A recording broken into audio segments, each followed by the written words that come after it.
উদ্যান ও বিদ্যমান পার্কের রক্ষণাবেক্ষণের মাধ্যমে নিরাপদ খেলাধুলার পরিবেশ গড়ে তোলা হবে।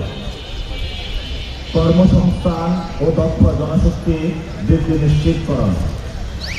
ঢাকা ৮ আসনের জনগণের বেকারত্ব দূরীকরণে ক্ষুদ্র ও মাঝারি ব্যবসার প্রসার, উদ্যোক্তাদের সাফল্য নিশ্চিতকরণে যথাযথ পদক্ষেপ গ্রহণ করব।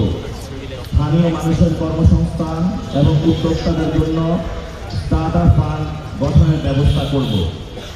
ঢাকা ৮ এলাকায় জুলাই গণ অভ্যুত্থানে আহতদের পুনর্বাসন, প্রশিক্ষণ ও কর্মসংস্থানের বিষয়ে ব্যবস্থা গ্রহণ করব, যাতে তারা স্বাবলম্বী হয়ে জীবন গড়ে তুলতে পারে। পল্টনে একটি আধুনিক স্কিল ডেভেলপমেন্ট সেন্টার স্থাপনের দীর্ঘমেয়াদী পরিকল্পনা করব, যেখানে লাইব্রেরি, কালচারাল সেন্টার, উদ্যোক্তাদের জন্য উচ্চগতির ইন্টারনেট সহ ওয়ার্কিং স্পেস এবং সেমিনার হল থাকবে। চাকরি প্রার্থী ও উদ্যোক্তা ও শিক্ষানবিশদের প্রয়োজনীয় দক্ষতা উন্নয়নে প্রশিক্ষণ ও সহায়তা দেওয়া হবে।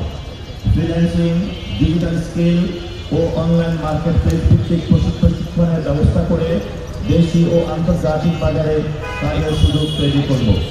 নারী উদ্যোক্তাদের জন্য প্রশিক্ষণ, পরামর্শ ও বাজারে পণ্য বৃদ্ধির সুযোগ সৃষ্টিতে বিশেষ কর্মসূচি গ্রহণ করব।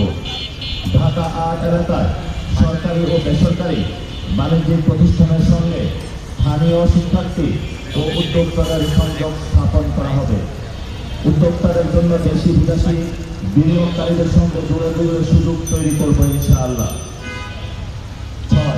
নাগরিক বান্ধব ও জনদর্শক মুক্ত ঢাকা ৮। আবাসিক এলাকায় বিদ্যুৎ, গ্যাস ও পানি সংকট নিরসনে কার্যকর পদক্ষেপ নিয়ে জনদুর্ভোগ কমিয়ে আনতে আমরা প্রতিশ্রুতিবদ্ধ। এলপিজি গ্যাসের সিন্ডিকেট ভেঙে সাধারণ মানুষের কাছে সহজলভ্য করে তোলার জন্য পদক্ষেপ নেব। ঢাকা ৮-এর যানজট নিরসনে